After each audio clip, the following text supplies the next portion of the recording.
Do you want to create effortless power within your golf swing and hit that golf ball further throughout the bag? Hi everyone, my name's James and welcome back to Get Good at Golf, or welcome to Get Good at Golf. And guys, if you are new here, welcome. Please do consider hitting that subscribe button if you want to do just that and get good at golf. So today we're going to talk about how the arms should work in the golf swing, and more specifically we're going to talk about that right arm, because so many people don't necessarily know how the right arm should work in the golf swing. It's quite an interesting thing. This is for right-handed golfers, so if you are left-handed, just kind of flip that round and think about your left arm. But we're going to focus on the right arm for me because I am right-handed.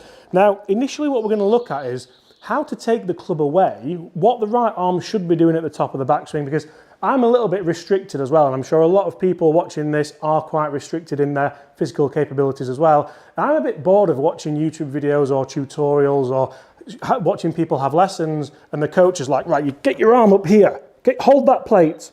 And I'm like, well, I can't. Like, that actually hurt doing that for me. So if you feel like you're a little bit restricted as well, this could be massive for you. Or if you're unrestricted, like Bobby, like Stretch Armstrong, you can literally do what you want with it. But the one thing that we see initially, and I'm going to keep this nice and short and sweet because I don't feel like we need to reinvent the wheel with it, but it could really help you with your ball striking moving forward for maybe this weekend or in your practice sessions. So say if I stand at the golf ball here, initially what we want to see is a left arm that's just kind of nice and straight here and a right arm that's nice and relaxed. Now, what do I mean about relaxed? You can see here that I'm doing a lot of talking and moving the arm up and down, so almost like a bicep curl kind of movement.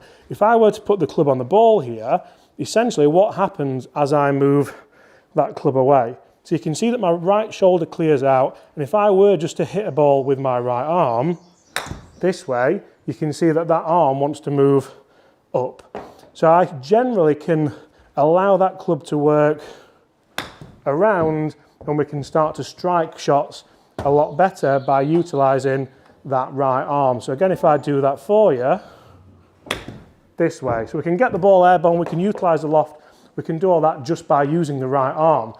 That is a little bit of a kind of skill in itself because it's difficult, but I guarantee if you just went, I wouldn't go to the range and spend £100 or how much are range balls now? It's like £10 a basket, isn't it? It's a lot.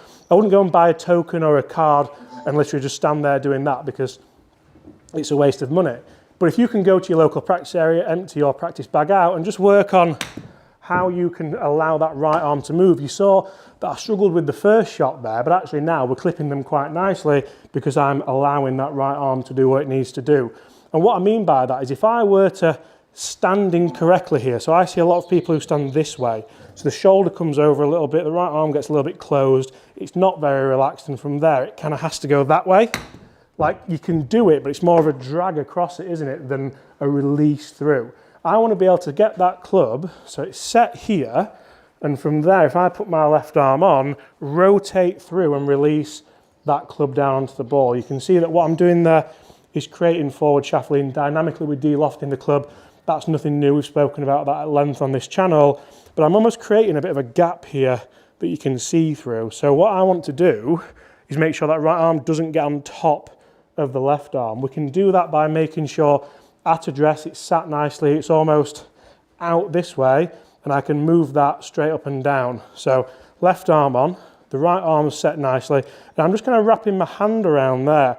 So you can see that I can pick that club up here this way, and I can also set it this way, because the left arm just wants to rotate, it doesn't want to bend, but the right arm wants to set down nicely, so the butt of that club's pointing down at the ball. And that's how, you might think James has just stood here randomly hitting one-arm shots and we don't really care. But if you can do that, you show that your right arm is set correctly, because so many golfers can't, or they kind of drag it across like I did.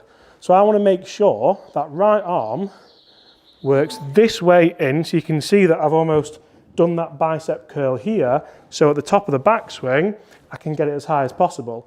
I say as high as possible because for me, I can't physically get it that high. I'm quite restricted in the shoulder. I am made of timber, unfortunately.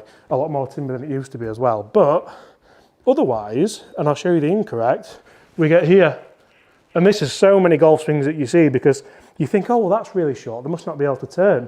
Well, you probably can't turn, but it's more that you're just not setting the arm up to get it where you want it at the top of the backswing. And the two differences in shots are this. Like, I've hit that pretty well, to be honest.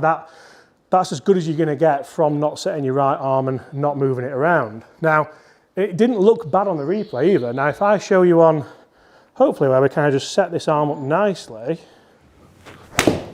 you can really see the difference in strike. Obviously, you can see the difference in distance. Now, I've used the body the same there, but that's carried 140 yards. We've got the 9-iron out. So what essentially am I trying to do with this right arm? All I'm trying to do is set the club up nicely and allow it to work the club where I want it to here. I'm not stretching it out. I'm allowing it to just flex in. And guys, if you can do that, I'm going to cut that there because I think it's just something which is a nice quick short video. It can really help you make sure that right arm is sat here, because it's going to affect your grip, it's going to affect everything else. And for me, if you can do that correctly, you can set the club nicely, get to the top of the backswing, you can unleash that as well, and that's really going to help you lower that handicap and of course get good at golf. Goodbye.